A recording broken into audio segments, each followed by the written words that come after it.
If you've ever come home and your students come home at the same time as you and you're trying to have a conversation about their day and all they ever give you is a one-word answer, or their answer just feels really sassy and you just get frustrated by the conversation, you're wanting so much more out of it, trying to connect with them, but it just feels like you're struggling to do so. No worries, because in this video, we're going to be sharing 4 different aspects to getting better at this conversation thing, not only for on our end, but also help the student when it comes to having better conversation. My name is Ty Smith. I serve as a youth pastor here at Hope, and joining me is... My name is Jen Wright, and I serve as the NextGen director. I am also a parent of a 15-year-old and a 16-year-old. That's right. So super excited to be able to have this conversation and get some of your experience in this realm. But first, can you share a little bit about your experience as it comes to communicating with students? Sure. You know, you never know what you're going to get, right? It depends on their mood. It depends on the time of day.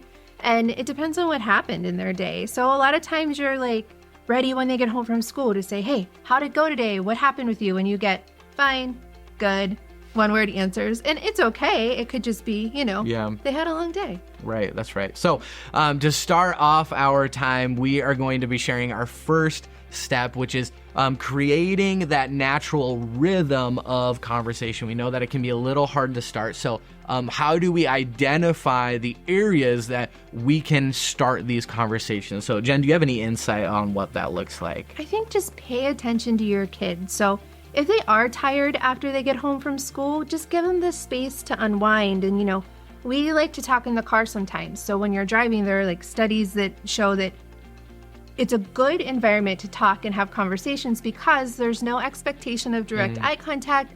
You're focused on driving, your kid might be looking out the window or whatever it is. So there's no like real pressure to have a conversation then. So it really opens up the door for like some communication and good ways to talk to your kid. Awesome.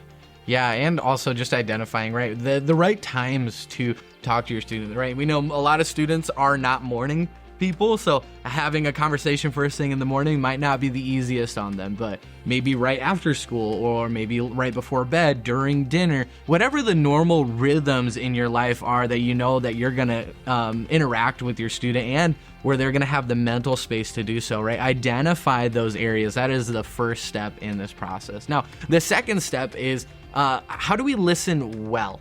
And so, Jen, can you share with us, what does it look like for us to listen to what our students are saying, especially if we're not, super connected with what they're saying? Sure. So get interested in the things your kid is interested in because it's about them. So you really do want to listen to them and be able to engage in the conversation. So even if you're not interested in the particular video game maybe they're playing or the sport that they like or whatever it happens to be, kind of learn about it. Take the time to learn about it so that you can engage in good conversation and kind of keep up with your end of the conversation as well. And always give them the space to talk. Even if you hear something maybe you don't want to hear or you don't like right away, let them go ahead and get it out.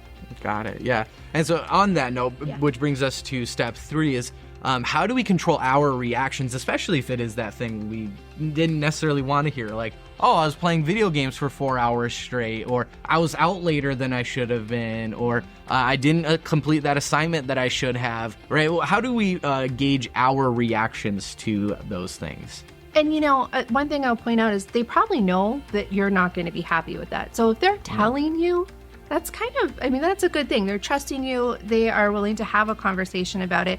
And I would just, again, say, listen, give them the space to get it all out, and then circle back to that thing you want to address. So, hey, why did you make the decision to play video games for 4 hours? Ask good questions.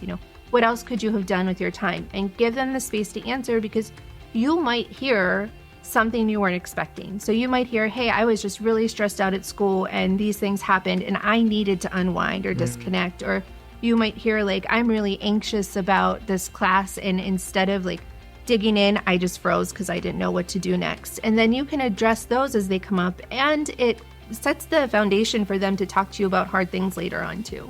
That's right. Awesome. So we've identified the spaces that we can communicate with our students. Step 1. Step 2 is how do we listen well. Step 3 is how do we control our reactions. And the last one is how do we just start asking questions? What are a few good questions that we can just start our time with? Yeah.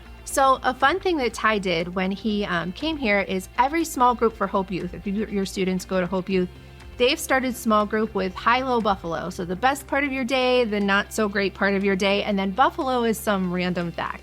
So if you want to be consistent with them or kind of use that to bring into your conversations at home, if they go to Hope Youth, they're going to know what it means. So that's a good way. Another way is if that seems kind of weird and they're like, why are you trying to be like Ty? And, then you get made fun of a little bit.